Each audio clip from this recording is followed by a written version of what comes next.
जलील साहब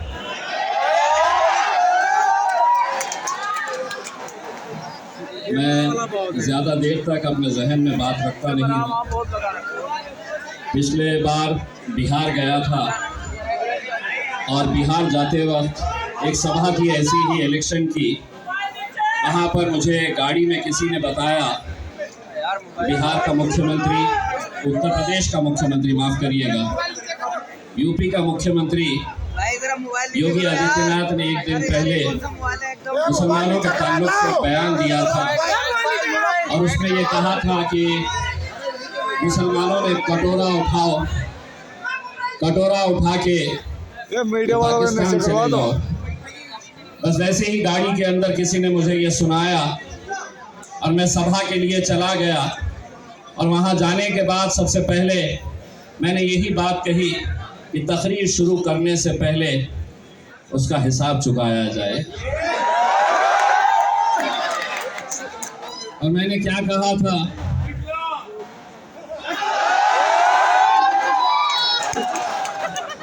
ये भी थोड़ा महज़्ज़ब तरीके से आपने बोले हैं। मैंने उसको अपने अंदाज में ये कहा था कि कान खोल के सुन ले, ये मुल्क शायद उस दिन उसको समझ में आ गया होगा कि अगर हिंदुस्तान के अंदर कोई वाहिद जमात है जो ईंट का जवाब पत्थर से देने की ताकत रखती है, वो मजलिस इत्तेहाद और मुस्लिमीन। जिस ज़बान में तुम बात करेंगे उसी ज़बान के अंदर तुम्हें जवाब दिया जाएगा। वो उसका हिसाब था, आज शक्ति कपूर का हिसाब लिया। उन्होंने किसी ने उनसे कहा, किसी ने उनसे कहा कि इम्तियाज जलील आपके बारे में ये कह रहा था कि आम आदमी पार्टी को वोट देने का मतलब ये है कि आरएसएस को वोट देने के बराबर है। तो उन्होंने बड़े ही तंजिया लहजे में जवाब देते हुए ये कहा कि किसके बारे में बात कर रहे हैं, वो तो हार चुके हैं। मैं आपको एक बात बताना चाहता हूँ अमानत भाई, अल्लाह को तकब्बुर पसंद नहीं है। और अगर आपका ईमान के ऊपर यकीन है तो एक बात ये भी समझ लीजिएगा कि तो इज़्ज़ मंतशा ज़िल्ल मंतशा, इज्जत का और जिल्लत का देने वाला खुदा है। शायद आपको इस बात का भी अंदाज़ा हुआ होगा कि जिस दिन मैं हारा था उस दिन जीतने वालों से ज़्यादा चर्चे इस हारने वाले के चर्चे थे। ठीक है, गिरे हैं, फिर उठेंगे, फिर लड़ेंगे, फिर जीतेंगे। एक बात आपने ये भी सुनी होगी, गिरते हैं शह सवार ही मैदान जंग में, वो तिफ्ल क्या गिरे जो घुटनों के बल चले। अमानत भाई, यकीनन मुझ में और आप में क्या फ़र्क है आप जानते हैं। फ़र्क सिर्फ इतना है कि ज़रूरत पड़ी तो आप घुटनों पे आ जाएंगे। इम्तियाज़ जलील असदुद्दीन अवैसी कभी घुटनों के ऊपर। हम में और आप में सिर्फ इतना फ़र्क है। यकीनन अमानत भाई, इस इलाके के लोगों ने आपको वोट दिया, आप जीत कर आए, यकीनन आप जीते हैं और हम आप इसकी भी मुबारकबाद आपको देते हैं। लेकिन ये जो इलेक्शन है,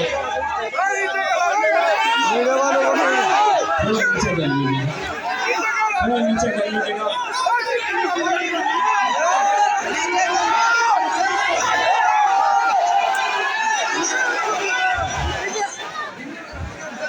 इससे एक बात तो साबित होती है कि मेरा चेहरा शक्ति कपूर के जैसा नहीं है।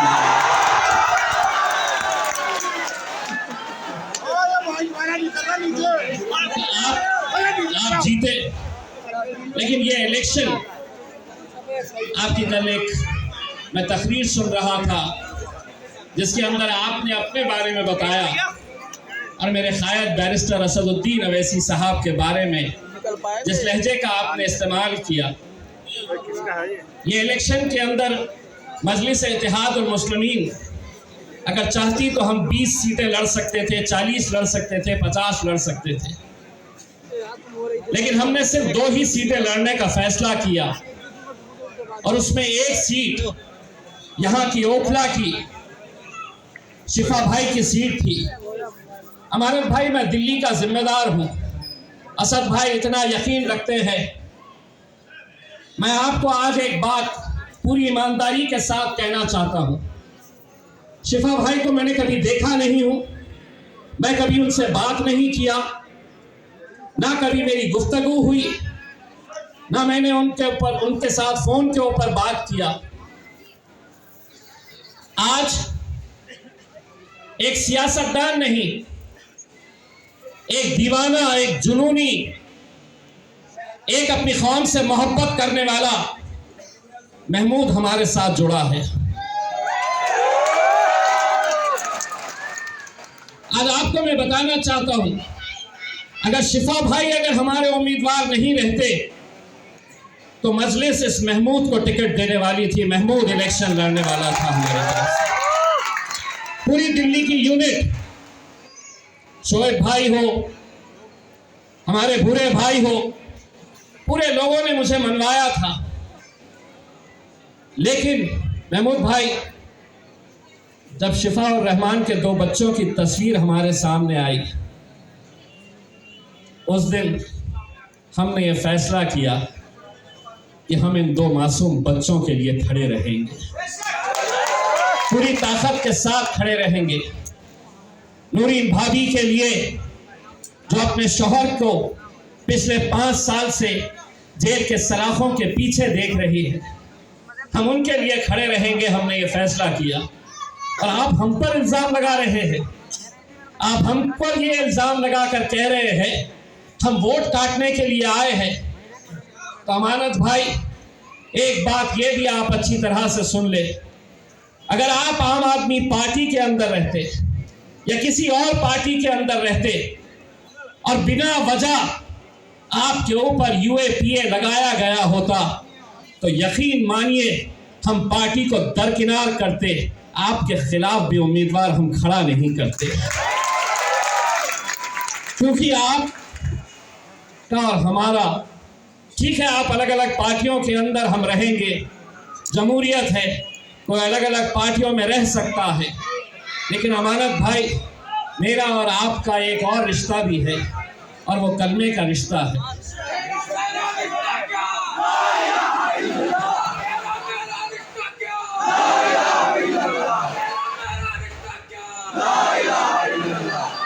आपने बड़े अकड़ कर ये बात कही कि कौन इम्तियाज जलील। जब आप केजरीवाल जिंदाबाद के नारे लगा रहे थे, ये वही इम्तियाज जलील अपने आका मोहम्मद मुस्तफ़ा सल्लल्लाहु अलैहि वसल्लम के खिलाफ जब गुस्ताखी हो रही थी तो आपकी पार्टी इस मुद्दे के ऊपर रास्ते पर नहीं आई थी। हमने हिंदुस्तान की तारीख के अंदर इतनी बड़ी रैली निकाली नहीं गई थी।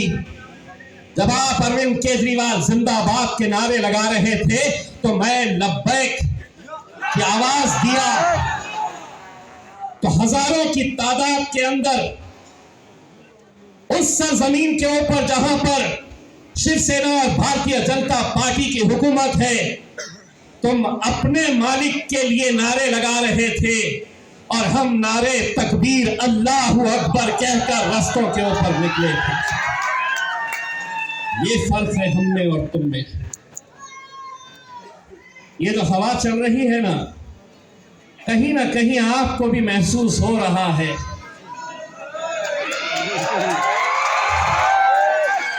कहीं ना कहीं आपको भी ये डर सता रहा है कि रुख बदल रही है हवा।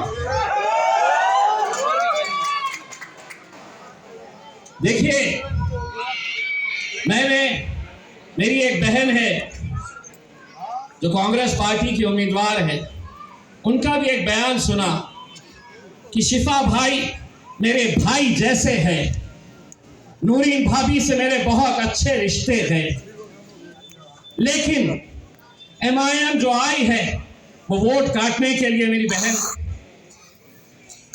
भाई बहन के रिश्ते को अगर सही मानों में आप समझती है तो जिस तरह महमूद हमारे साथ आया है, आप भी ऐलान कर दीजिएगा, आप भी ऐलान कर दीजिएगा। इलेक्शन आएंगे, इलेक्शन जाएंगे, कोई हारेगा कोई जीतेगा, लेकिन बहन हिंदुस्तान के अंदर मिसाल कायम कर दीजिएगा कि एक बहन अपने भाई के लिए कुर्सी को ठोकर मार सकती है करके। आ जाइए, मैं आपको भी दावत दे रहा हूं। जिस तरह ये यहाँ की आवाम ने आज तय किया है कि हमने इतने साल सबको आजमाया है, लेकिन इस बार मजलिस इत्तेहादुल मुस्लिमीन को इस वजह से आप साथ दे रहे हैं क्योंकि हमने एक मजलूम इंसान जो जेल के अंदर कैद है, उसकी बेल नहीं हो रही, सुनवाई नहीं होती, कानून क्या अलग अलग बना हुआ है इस देश के अंदर। हम ये सवाल नरेंद्र मोदी से पूछना चाहते हैं, अमित शाह से पूछना चाहते हैं, कितने साल तक तुम एक इंसान को जेल के अंदर कैद रखेंगे? अगर दोषी है तो बताओ, लेकिन आज तो सिर्फ एक आरोप लगा हुआ है, आरोप के ऊपर इतना बवाल मचा हुआ है। मचाने वाले कौन है? दंगा करने वाले को टिकट दे दिया, दंगे के आरोपी को टिकट दे दिया। तो एक बात सुनो, और नरेंद्र मोदी अमित शाह को भी सुनाओ ये बात। अगर मेरा भाई शिफा अगर दंगाई तुम उसे बता रहे हो, तो जिस पार्लियामेंट के अंदर इम्तियाज जलील को बैरिस्टर असदुद्दीन अवैसी साहब के बाजू बैठने का शर्फ हासिल हुआ था, उसी पार्लियामेंट के अंदर हमने दहशत गर्दों को भी बैठे हुए देखा है।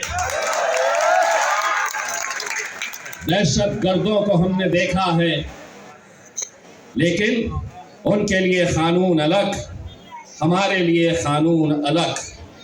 लेकिन हम बोलेंगे, हम लड़ेंगे, और ये इलेक्शन ओखला की आवाम का इलेक्शन है मेरे भाई।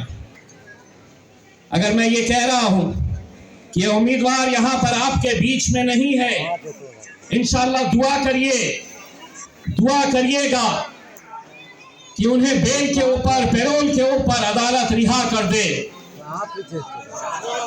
अगर वो पैरोल के ऊपर आ जाते हैं तो अमानत भाई उसी दिन अपना डब्बा बंद करके कश्मीर ठहरने के लिए चले जाइए। वैसे भी बहुत बना लिए है, सुना आपने,